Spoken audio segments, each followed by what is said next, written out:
Salut. Comme on a déjà vu dans un autre épisode, qu'une pile électrochimique, c'est un convertisseur d'énergie chimique en énergie électrique. Dans notre épisode aujourd'hui, on va savoir identifier l'anode. Et n'oubliez pas surtout ma règle d'or, il faut tout simplement réfléchir, analyser la situation et utiliser la logique pour pouvoir dépasser n'importe quel obstacle. Alors, comment identifier l'anode? La première méthode, c'est à partir du sens des électrons. Voyons. Dans une pile électrochimique, les électrons circulent de l'anode vers la cathode. Prenons cet exemple-là. Regardons ensemble. Les électrons circulent de la lame de zinc vers la lame de cuivre. Or, dans une pile électrochimique, les électrons circulent de l'anode vers la cathode. Et comme ici, les électrons circulent de la lame de zinc vers la lame de cuivre, donc la lame de zinc est l'anode et la lame de cuivre est la cathode. Alors, c'était la première méthode. Passons à la deuxième méthode. C'est à partir du sens du courant. Généralement, le courant circule toujours de la borne positive à la borne négative. Alors, d'où commence le courant? Alors, c'est la cathode, parce que c'est la borne positive. Prenons cet exemple-là. Regardons ici le sens du courant, I. Alors, le courant circule toujours de la borne positive vers la borne négative. Et comme ici, le courant circule de la lame de cuivre vers la lame de zinc, donc la lame de cuivre, c'est la cathode, et la lame de zinc, c'est l'anode. Alors voilà, maintenant, on a vu deux méthodes. Passons à la troisième méthode. C'est à partir du branchement du voltmètre. On connaît déjà que le voltmètre a deux bornes. Borne positive V et borne négative COM. Et COM est toujours relié à la borne négative. Prenons un exemple. Ici, COM est relié à la lame de nickel. Alors, puisqu'il affiche une valeur positive, il est bien branché, donc COM est relié à la borne négative. Et puisqu'il est relié au nickel, donc la lame de nickel représente la lame négative et par suite, la lame de nickel, c'est l'anode. Maintenant, on a déjà vu jusqu'à maintenant trois méthodes. Passons à la quatrième. À partir du pouvoir croissant à partir des électrons. Celui qui a le pouvoir appelle des électrons le plus grand est à l'anode, en étant que l'anode est le siège de l'oxydation. Voyons maintenant cet axe-là. Si je veux prendre la pile Fe et Cu, qui est l'anode, qui est la cathode, on commence toujours par celui qui a le pouvoir à perdre des électrons le plus grand et à l'anode, en étant que l'anode est le siège de l'oxydation. Or ici, Fe a une tendance à perdre des électrons plus que cuivre. Donc Fe est à l'anode et le cuivre est la cathode.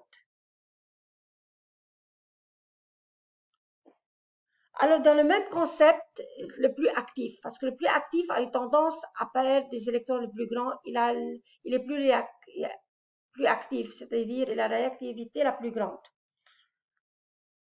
De même, celui qui est plus actif, il a le pouvoir à perdre des électrons, comme j'ai déjà dit. Alors, prenons cet exemple-là. Zinc est plus actif que l'argent. Zinc est plus actif que l'argent. Donc, il a le pouvoir à perdre des électrons le plus grand. Et par suite, il forme l'anode. Parce que l'anode est le siège de l'oxydation. Passons maintenant à la sixième méthode, à partir de la représentation schématique ou on peut dire symbolique de la pile. Par convention, on s'est mis d'accord que dans une représentation schématique, l'anode est toujours à gauche. Prenons cet exemple-là. Qui est à gauche, voilà, c'est le zinc. Et zinc se transforme en Zn de plus.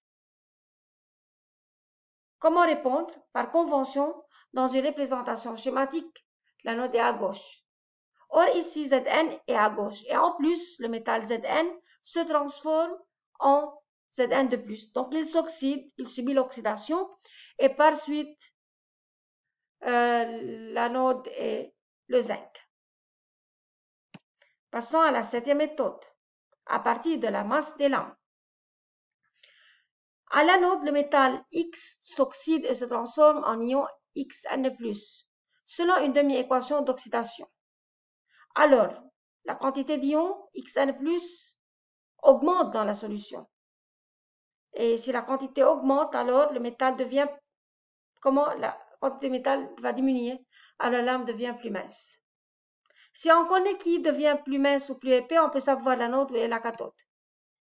Prenons cet exemple-là. On commence toujours par dire qu'à l'anode, le métal X s'oxyde et se transforme en ion Xn+. Alors la quantité d'ion Xn+, dans la solution augmente et la lame devient plus mince. Or ici, regardons la lame de zinc, elle devient plus mince. Donc le métal Zn s'oxyde et se transforme en Zn de plus. Et puisque l'anode est le siège de l'oxydation, donc l'anode est le zinc. Passons maintenant à la 9e méthode, à partir de l'intensité de la couleur des solutions. À la cathode, l'ion Xn+ se réduit et se transforme en métal. À la quantité d'ion Xn+, une augmente, elle diminue. Donc, la couleur de la solution devient moins intense, puisque ce sont les ions qui sont responsables de la couleur de la solution. Prenons la même figure. Regardons, la couleur de la solution de sulfate de cuivre diminue. Alors, la quantité d'ion Cu2+ présent a diminué. Alors, on peut dire que l'ion Cu2+ s'est transformé en un métal Cu.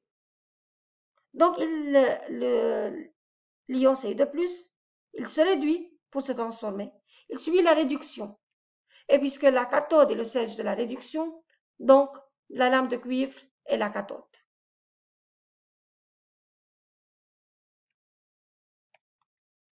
Passons à la méthode 10 et à partir de la migration des ions du pont salin. Le pont salin est formé d'une solution saline de cations et d'anions. Alors, comme triche, toujours, les cations vont migrer vers la cathode et les anions vont migrer vers l'anode. Mais on ne peut pas identifier l'anode et la cathode à partir de cette façon-là.